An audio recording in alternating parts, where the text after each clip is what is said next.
What's up, everyone? Welcome to the continuation of Scream Week. We are covering the entire Scream franchise leading up to the 7th film coming out this Friday, February 27th.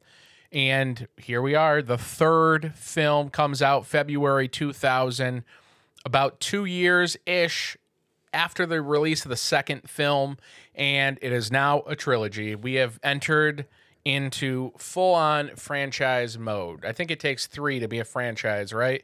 3 to be a trilogy, and that becomes a franchise at that point. It's not just 2 movies, it's 3. And I think what do they say? 2's company, 3 is a crowd. So 3 officially a trilogy, obviously a trilogy, officially a franchise. So new rules, everything's out the window with the trilogy. It's said in the film. A lot of things to like about this film. And honestly, I feel like I enjoy this film more and more every time I watch it. When the first time I saw it, I didn't care if I ever saw a Scream again. I did not like the 3rd Scream when it came out and I saw it. Again, this one I didn't go see in theaters, but I definitely saw whenever it debuted on Cinemax or HBO or Showtime.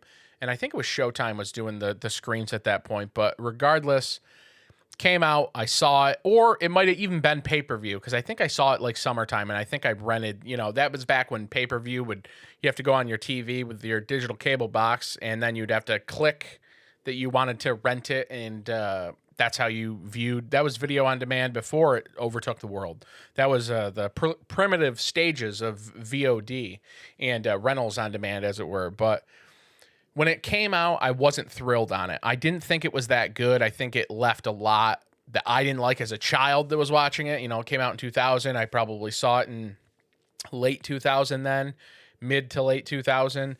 And 12-year-old me loved the first 2 Screams, but I thought this one, it left a lot on the bone for me then, and even subsequent watches after that. Going into my early teen years, throughout my early 20s, into my 30s even, I thought this was the lesser film of the entire franchise. I loved 4 when it came out. 5 and 6 have a lot of problems. I would put both those behind Scream 3, but Scream 3 out of the original 4 that were released and done by Wes Craven, I always put 3 last. I never really I didn't put a lot of respect on 3's name, and honestly, after a recent rewatch, I feel like it's not as bad as I thought. Maybe that's because we got Scream 5, or even better, we got Scream 6. Scream 6, by far, not in anybody's top Scream film. At least I don't think. If you're out there, let me know in the comments, but I highly doubt you are there. I highly doubt that film ranks in the top 3. Regardless, Scream 3 comes out 2000. I had a lot of time, I think, to think about Scream 3 and what it actually is meant to the franchise now. And it is like an odd movie. It's the longest break up until that point. They had put it out less than a year after the original comes out. I think 2 weeks would have made it a full year, but it comes out in beginning half of December, the 2nd one, and then we don't get another film for a little over 2 years. And I think the idea of Sydney having a half-brother with her mother, who was trying to make it Hollywood starlet, who then got abused by would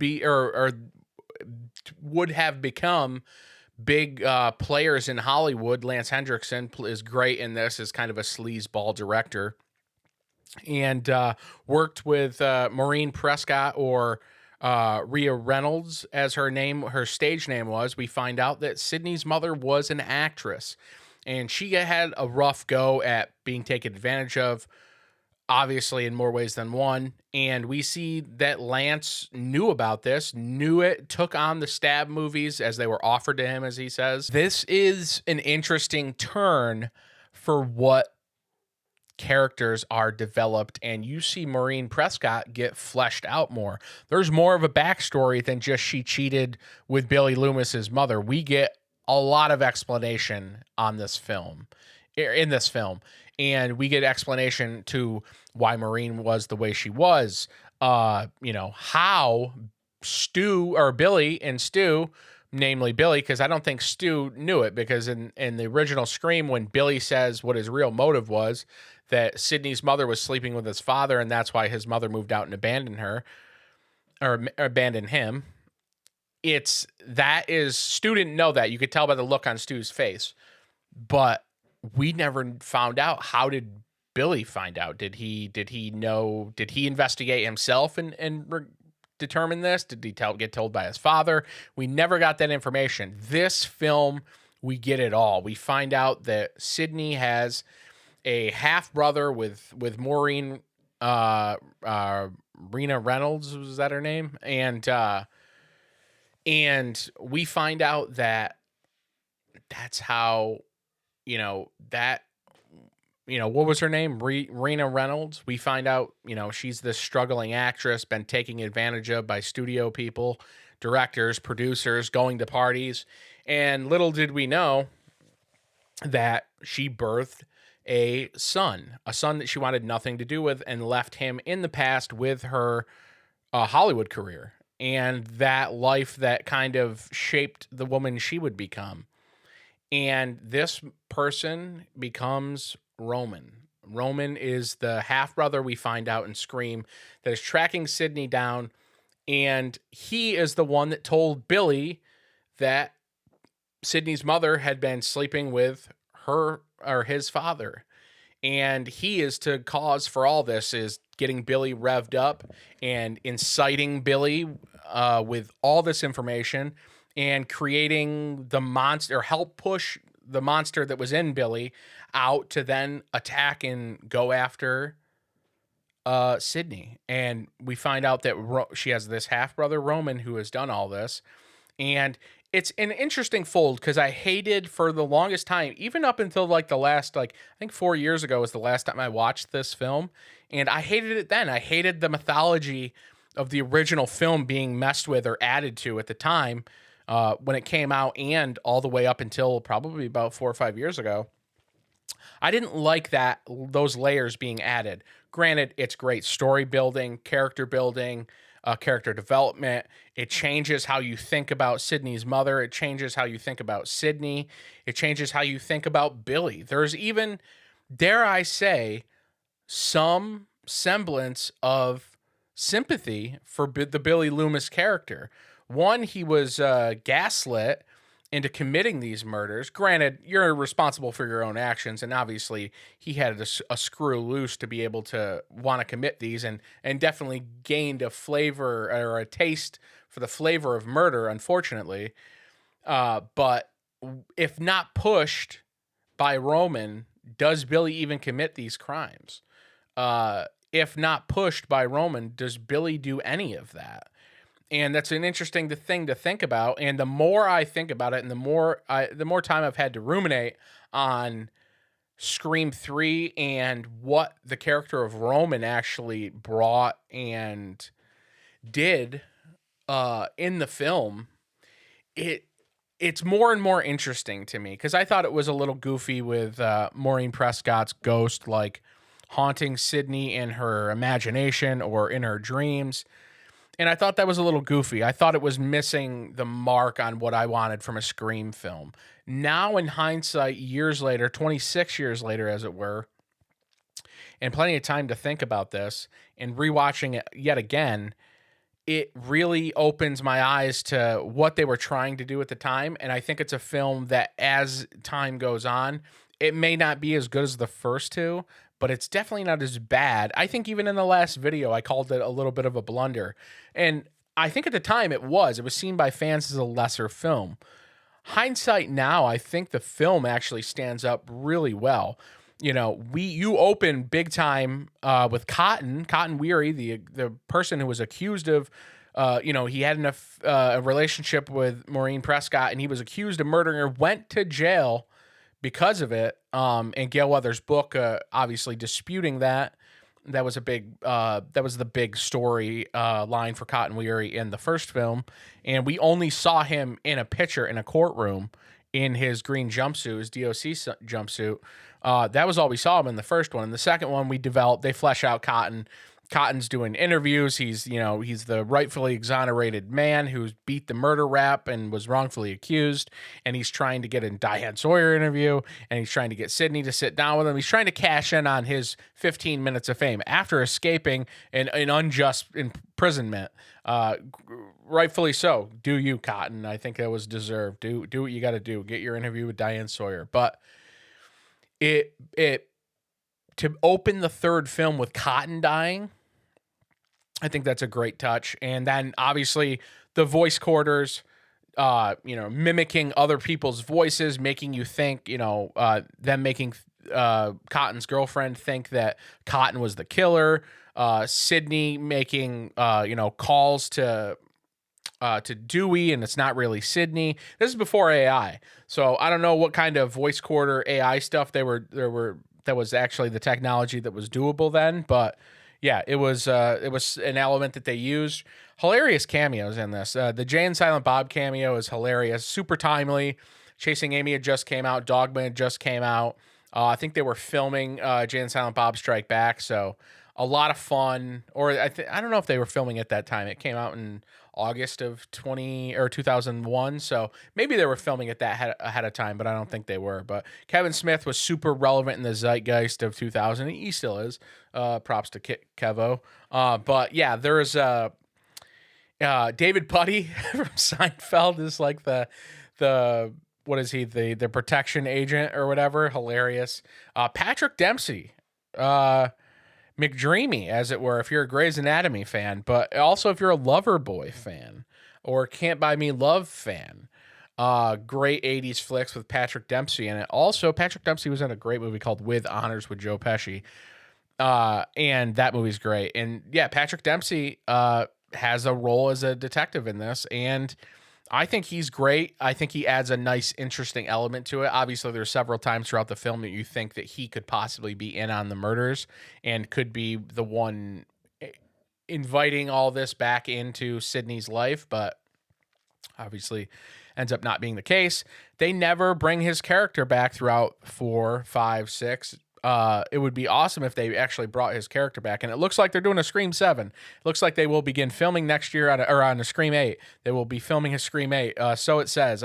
We'll see. Scream tickets are doing great, so I see no reason why we would not get a Scream 8 at this point. We'll see where it ends up going from there, but Scream 3, man, is so interesting, and to get a movie, I think that was seen at the time as a little bit of a blunder, and to now rewatch it, even after 4 years after my last rewatch, and I've seen the movie probably 15, 20 times total ever. And the first two I've seen the first Scream well over 100 times, I think. And Scream 2 I've seen probably almost the same. Nah, definitely not. I've seen the first film way more, but Scream 2 I've seen a lot. Scream 4 I've definitely seen more than Scream 3 as well, but yeah, it's going to be interesting to see where they go from there. Does anything from Scream 3 show up in Scream 7? Is there any information on Roman? Is there any information on Detective Mark that could possibly come back into Scream 7? I don't know. Who's Sidney's husband? That's the real question I have for Scream 7. Is it, I mean... There's so many questions, and obviously it's the lingering rumor is that Matthew Lillard is in this, so it's all but confirmed. I'm really excited for the Scream 7, but Scream 3 sits interestingly in the franchise. Is it the best film? No. Is it the worst? Definitely not. I think 5 and 6 are not as good as 3. And those bangs of Courtney Cox, obviously, the bangs are the biggest crime of the film. Certainly the biggest crime of the film. I do like that they, brought back Jamie Kennedy. We see his sister debut in this film, played by Heather Mazzarato, and we get Jamie Kennedy in here in a pre-recorded video that, he says, if you're watching this, unfortunately I didn't make it. Jamie Kennedy appearing in this, even for that instance, he captures the screen as Randy Meeks. It's the only real big mistake throughout the franchise up until this point, up and through 4, honestly, is the killing of Randy Meeks. He should have stayed in the series, I think. It's a real bummer, but Yeah, Scream 3 not as bad as the reputation I think it gets, but I will say this as well. I do think that there was a time period where Scream was seen as kind of like a not cool. At least from like my perspective, there was an instance where Scream was seen as not cool, especially when a lot of people were getting into a lot of the 80s horror that we had either not been around for, and we were discovering all the crazy slashers and all the great movies, and Scream was seen as like the lesser compared to like Friday the 13th, Nightmare on Elm Street, Halloween. It was in Texas Chainsaw Massacre, even Leprechaun. I feel like it was almost viewed at the same juncture as Leprechaun, almost like a little bit like, yeah, it's good, but it's not, aside from the first film, it turned into a crazy joke or whatever. Maybe not as bad as Leprechaun. And I like the Leprechaun films. The first one obviously is the best. But I don't know. There was definitely a time where it was not cool to say that Scream was one of your favorite horror movies. Now I think that's drastically changed. I think Scream's up there with Freddy and Jason and Michael Myers. Just because there's new films coming out that are a continuation of the original film that came out 30 years ago. But tell me, did maybe some more people out there, the outreach of this can kind of confirm or deny that. Was Scream ever, for you late 30s cats or even early 40s cats who were really in the thick, in the midst of it, who've been horror fans for that long too, was Scream ever seen as like not cool? Because I feel like there was a moment in my teen years where like Scream was like the lesser horror films, and now I feel like that narrative's completely shifted. I again, I don't think it lasted very long, but there definitely was a moment. Same way, like, we would kind of scoff at like maybe the Hostel movies, like, oh yeah, okay. Oh, Saw, like Saw kind of felt the same way, and I feel like Saw's due for a big resurgence at some point. I mean, there's definitely Saw fans, but I think Saw was viewed, and Hostel especially, viewed as like lesser, not as cool horror. And I'm not a huge. I think I saw the first two Hostels and third whatever. Like I don't need to watch them again.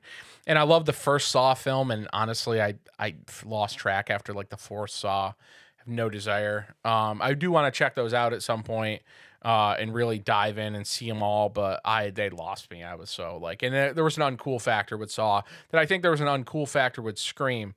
I'd never adhere to like, if something's cool, I'm not going to watch it. I watch whatever I want always. I don't adhere to what's cool or what's not cool, but I'm just saying as a whole, I feel like at one point Scream was seen as not as cool as a franchise. The same way Hostel and Saw have been the past 15 or so years.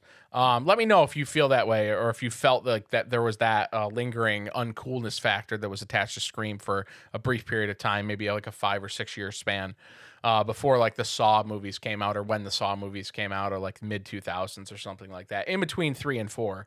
And it's Scream week, baby. Been saying it. It's a Scream. And Scream 7 comes out on Friday. And we're talking the entire franchise. If you'll stay tuned tomorrow, we're going to be talking 4. And then we're going to be talking 5, 6 in one episode. And then, of course, we're going to be diving into everything that is Scream 7 when it comes out. Thoughts, breakdowns, the whole kit, the whole caboodle. So give us a like, hit the notifications button, subscribe, let us know you're watching, listening. Instagram is @HeartGuideMedia. Check us out. And Scream Week, baby. This is fun. I like this. I'd love to engage with people about what their thoughts are on each Scream film, because everyone has varying opinions, and mine may be different from yours. Yours may be different from the person next to you that likes Scream. So interested to hear them, and it's Scream Week, baby. We roll on.